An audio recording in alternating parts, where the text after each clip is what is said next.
नमस्कार, India news में आप सभी का स्वागत है। मेरा नाम है अमित सिंह। आपने ये बात कई बार सुनी होगी, जब दुश्मन ताकत से आपका नुकसान नहीं पहुंचा पाता तो वो तमाम तरह की युक्तियां, अलग अलग योजनाएं बनाता है जिससे आपका वो नुकसान कर सके। चाइना के साथ भी यही कहानी लागू होती है। सीमा पर पिछले 6 महीने से चीन लगातार कोशिश कर रहा है कि भारतीय सेना को कोई ना कोई तकलीफ दे, एलएसी क्रॉस कर कर तमाम नियमों को तोड़े।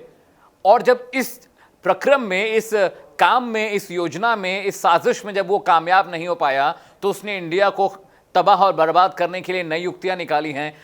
ये नया टर्म है, मैं आपको समझाने की कोशिश करूंगा।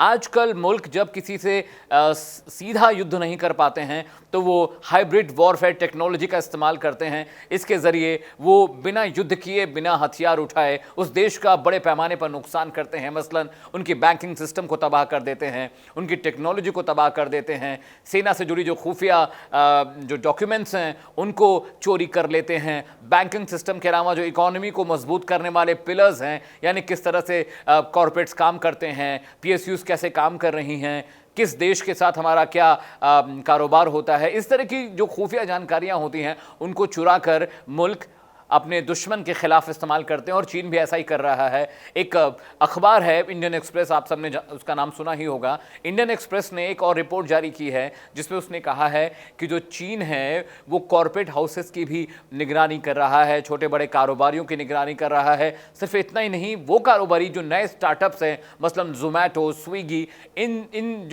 ये जो कारोबारी हैं इनकी भी जासूसी चीन कर रहा है। और इसके पीछे का मूल मकसद यही है कि वो हमारे यहाँ के इकोनॉमिक स्ट्रक्चर को समझना चाहता है कि किस तरह से हमारे देश की इकोनॉमी काम करती है, किस तरह से यहाँ के कॉर्पोरेट्स काम करते हैं। कुछ बड़े नाम हैं उनमें जिनकी जासूसी चीन कर रहा है। सूत्रों के हवाले से जो खबर आई है उसके मुताबिक मुकेश अंबानी, रतन टाटा, सुनील भारती मित्तल, अजीम प्रेमजी जैसे बड़े नाम हैं जिनकी जासूसी चीन कर रहा है। इसके अलावा इन बड़ी कंपनियों के लिए काम करने वाले जो कॉर्पोरेट्स हैं, मतलब मसलन सीईओ और सीएफओज हैं, उनके भी काम करने के तौर तरीकों पर चीन की नज़र है।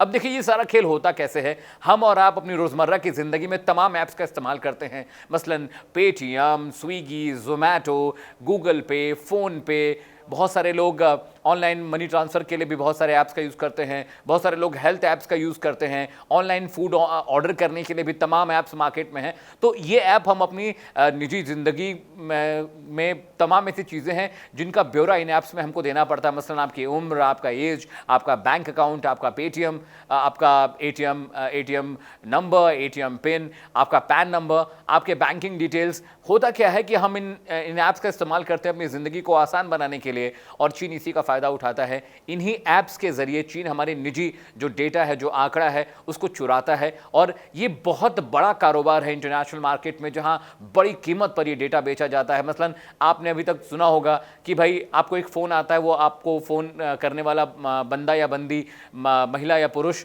आपसे पूछता है कि कहीं आप इस सर्विस के लिए आप ऑप्ट करना चाहते हैं, या कहीं आप फ्लैट खरीदना चाहते हैं, क्या आप नया मोबाइल का कनेक्शन लेना चाहते हैं, क्या आप प्रॉपर्टी खरीदना चाहते हैं, क्या आप कार खरीदना चाहते हैं। इस तरह के तमाम कॉल्स आपको आते हैं और हम गालियां देते हैं इंफॉर्मेशन और टेक्नोलॉजी पे के लिए काम करने वाली डेटा माइनिंग कंपनीज़ को कि यार मेरा डेटा वहाँ पहुँच गया, मेरा डेटा यहाँ पहुँच गया, मैंने तो कभी अप्लाई ही नहीं किया फ्लैट के लिए, मैंने तो कभी कार के लिए अप्लाई ही नहीं किया। तो इस तरह की जो छोटी छोटी घटनाएं हमारे साथ होती हैं हम उसको नज़रअंदाज करते हैं। लेकिन अब अगर सोच के देखिए कि आपके घर में कितने बच्चे हैं, आप क्या खाते हैं, क्या पीते हैं, आपका ऑफिस कहाँ पे है, आपको पसंद आपकी पसंद नापसंद क्या है, आपके किस किस बैंक्स में अकाउंट हैं, आपका एटीएम पिन क्या है, आपने 1 महीने पहले कहाँ पे पिज़्ज़ा खाया था, आपकी फैमिली किस रेस्टोरेंट में जाना पसंद करती है, आप घर से निकलते हैं तो किस किस रास्ते से होते हुए दफ्तर पहुँचते हैं। ये सारी जानकारी बेहद निजी है जो हम दूसरों से कभी कभार शेयर करते हैं। लेकिन चाइना में काम करने वाली जो कंपनियां हैं, जो डेटा माइनिंग कंपनियां, जैसे हमने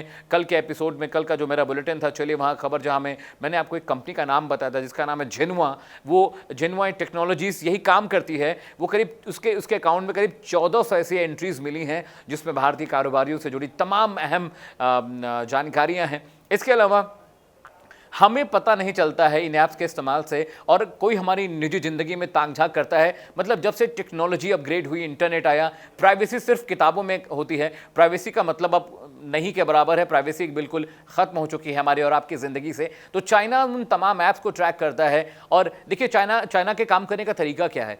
चाइना जब भी आप कोई ऐप इंस्टॉल करते हैं तो कहीं ना कहीं से चाइना उन ऐप से जुड़ा होता है, या आप कभी किसी ऑनलाइन फूड वेबसाइट पे जाते हैं तो हो सकता है कि चाइनीज़ कंपनी उसकी डेवलपर हो। इसी तरह से तमाम बहुत सारे ऑप्शंस हैं, तमाम रास्ते हैं जिनके ज़रिए चीन हमारी निजी ज़िंदगी में दखल देता है, और ये बहुत डराने वाली खबर है। यानी चीन जब चाहे हमारी इकॉनमी को नुकसान पहुंचा सकता है। और इन सब बातों के बीच में एक बात बेहद अहम है कि हमारे यहाँ के जो साइबर सेल है, जो इन्वेस्टिगेटिव एजेंसीज़ हैं, वो किस तरह से काम कर रही हैं, क्योंकि इंडियन एक्सप्रेस की ये खबर बहुत डराने वाली है। इंडियन एक्सप्रेस ने अपनी पहला खुलासा किया था, पहले जो उन्होंने खबर दिखाई थी कल, उस खबर में ये खुलासा किया गया था कि हमारे देश की संसद, नेता, राजनेता, सेना के अधिकारी, रिटायर्ड हो चुके अधिकारी, मौजूदा अधिकारी, पूर्व सीएम, मौजूदा सीएम, बड़े राजनीतिक दलों के घरानों की जासूसी चीन कर रहा है। अब उसी क्रम में दूसरा जो खुलासा हुआ है उसमें पूरी इकॉनमी को चीन घेरता हुआ दिखाई दे रहा है।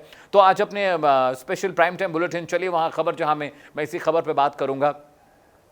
इसके अलावा आप मुझे फेसबुक, ट्विटर और यूट्यूब पे भी फॉलो कर सकते हैं। मेरा यूट्यूब हैंडल है जॉर्नो अमित सिंह, आप उसको सब्सक्राइब करिए, बेल आइकॉन दबाइए, ताकि जब भी कोई मैं नया वीडियो अपलोड करूं तो आपको उसकी नोटिफिकेशन मिल सके। इसके अलावा आप ट्विटर पर जॉर्नो अमित सिंह नाम से मुझे ट्वीट कर सकते हैं, मुझे फॉलो कर सकते हैं। फेसबुक पर भी मैं इसी नाम से पाया जाता हूँ। अगर मेरे प्रोग्राम के लिए, मेरे न्यूज़ बुलेटिन के लिए आपके पास कोई मशवरा, कोई सुझाव, कोई आइडिया है तो मुझे इनबॉक्स करें, और मैं पूरी कोशिश करूंगा कि उन मसलों, उन मुद्दों पर आपके लिए स्पेशल बुलेटिन बनाऊं। आज फिलहाल इतना ही, लेकिन कल आपसे फिर मुलाकात होगी एक नई खबर, एक नई बहस, एक नए एंगल के साथ। तब तक आप देखते रहिए इंडिया न्यूज़। नमस्कार।